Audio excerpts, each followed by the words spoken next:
Hello everyone, today we'll learn something about the tongue and the pharynx. First, the tongue. The tongue is a muscular organ, and it can be divided into two parts by V-shaped terminal sulcus. Tongue tip. Tongue tip is the front end of the tongue. Tongue body occupies the anterior two-thirds of the tongue and is bounded by the sulcus terminal and the base of the tongue. Tongue base is the posterior third of the tongue. And function of the tongue. Tongue can feel taste, assist in chewing, agitate food, and assist pronunciation. And mucosa of tongue. First, dorsum of tongue. Filamentous papilla, white filamentous for general sensation. Fungal papilla, round in color for gustation. Leaf papilla, posterior to lingual margin, leafy for gustation. Contour papilla, in front of the sulcus terminal for gustation. Lingual tonsil, a small nodule on the dorsal surface of the base of the tongue, consisted by lymphoid tissue. Please look at this picture. Lingual tonsil, terminal sulcus, contour papilla, leaf papilla, fungal papilla, filamentous papilla. Next, base of tongue. Lingual frenum, mucosal fold on the midline of the base of the tongue. Sublingual caruncle, small round elevation on both sides of the base of the lingual frenum. Sublingual fold, the posterior lateral mucosa fold of the sublingual caruncle.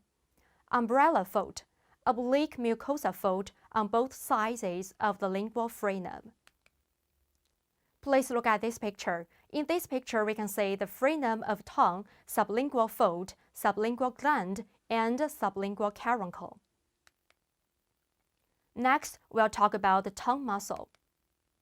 The tongue muscles can be divided into intrinsic muscles and extrinsic muscles. The intrinsic muscles can shorten, narrow, or thin the tongue. Genioglossus muscles is clinically important, which arises from mental spine and stops on both sides of midline of tongue. When the two sides of genioglossus contracts, the tongue is pulled posteriorly and inferiorly. And when one side of genioglossus contracts, the tongue extends to the opposite side. Now let's talk about the major salivary glands. The major salivary glands can be divided into parotid gland, submandibular gland, and sublingual gland. First, parotid gland. Morphology is irregular triangle and is divided into shallow and deep part. Location: anterior inferior auricle, posterior border of master muscle in retromandibular fossa.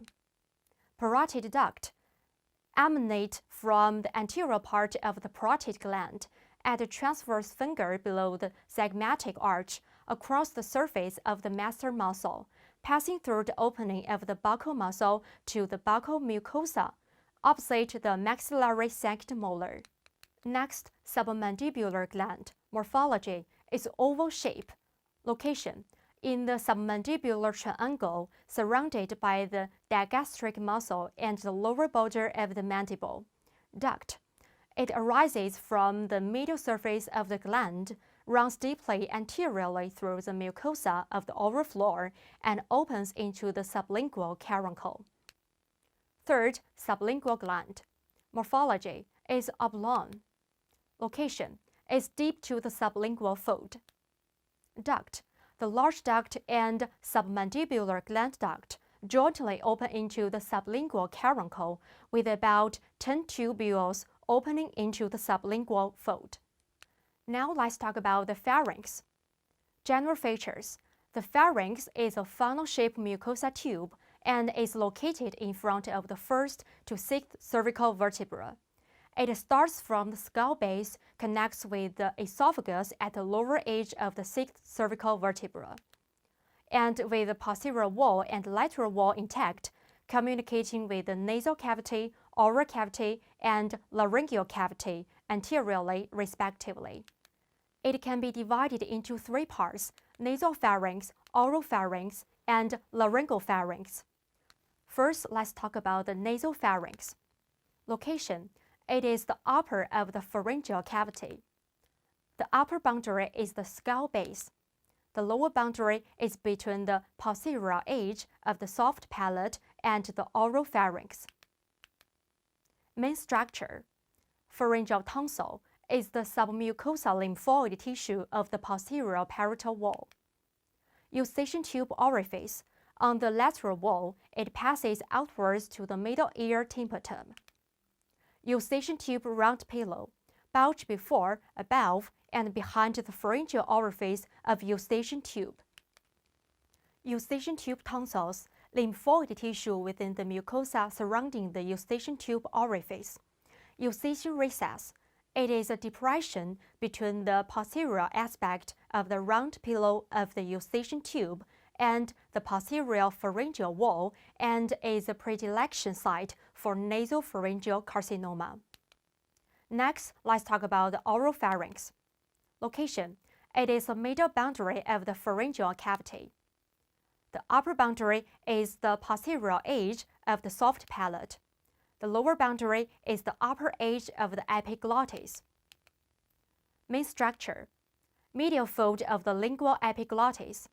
The mucosa fold located at the posterior part of the base of the tongue connected to the epiglottis. Lingual epiglottic valley, a depression on either side of the medial fold of the lingual epiglottic. Palatine tonsils, located in the tonsillar fossa between the palatoglossal and palatopharyngeal arches. Pharyngeal lymphatic ring. This product is jointly surrounded by palatine almond, lingual tonsil, pharyngeal tonsil, and eustachian tube tonsil, and has defense function. Now let's talk about the laryngopharynx. Location. The lower part of the pharyngeal cavity. Main structure. Pear-shaped recess. Is located between the two sides of the larynx and the inner surface of the thyroid cartilage. Subsidence formation is the site where foreign bodies often remain embedded. That's all. Thanks for your attention.